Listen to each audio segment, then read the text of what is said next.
എന്നെ പോലെ തന്നെ നിന്നെ അറിയുന്ന കൂട്ടത്തിലാ ഇവിടുത്തെ എസ് ഐ. പക്ഷേ അദ്ദേഹത്തിന് പോലും ഒന്നും ചെയ്യാൻ പറ്റാത്ത കേസായത്. അപ്പൊ പിന്നെ കോടതി തന്നെ ശരണം അല്ലേ സാറേ? വേറെ നിവർത്തിയില്ലടാ.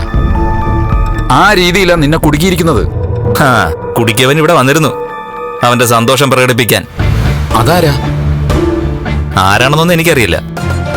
അവന്റെ ജീവിതത്തിൽ ആദ്യമായിട്ടാണ് ഞാൻ കാണുന്നത്. പക്ഷെ ഒരു കാര്യം ഉറപ്പാ, കഴിഞ്ഞ ഒരു ദിവസം 2 എണ്ണത്തിന് എനിക്ക് പൊട്ടിക്കേണ്ടി വന്നു. ഒരുത്തനിട്ട് മാരകമായിട്ടാ കൊടുത്തത്. അവന്റെ ആൾക്കാരോ ആണ് വന്നത്. നീ അനാവശ്യമായിട്ട് ആരുടെ ദേഹത്ത് കൈവയ്ക്കാറില്ലല്ലോടാ. അതെനിക്കറിയാം. പക്ഷേ ശരിയുടെ ഭാഗത്ത് നിൽക്കുമ്പോഴും എല്ലാത്തിലും കയറി അറ്റൻഡ് ചെയ്യരുത്. വിട്ട് കളയേണ്ടത് വിട്ട് കളയണം. ഇപ്പൊ പഴയതുപോലൊന്നും അല്ല സാറേ. എല്ലാത്തിലും കയറി അറ്റൻഡ് ചെയ്യാറൊന്നുമില്ല. ഇവിടെ ശരിക്കും എന്നെ കുടുക്കിയതാ. ഇന്നത്തെ കാലത്ത് ഒരു ആണിനെ കൊടുക്കാൻ ഏറ്റവും വലിയ ആയുധം പെണ്ണ് തന്നെയാണല്ലോ. ആ ആയുധത്തെയാ എന്റെ ശത്രുക്കൾ ആരായിരുന്നാലും കയറി പിടിച്ചിരിക്കുന്നത്. പിന്നെ ഇവിടെ വന്നു കുരച്ചിട്ട് പോയവൻ ആരുടെ ആളാണെന്ന് അറിയണം.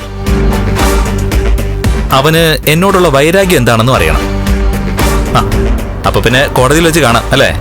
അതെ. ഫ്ലവേഴ്സിന്റെ പിൻബലത്തോടെ 24ന്റെ പുതിയ സംരംഭം 24 സ്റ്റഡി അബ്രോഡ്.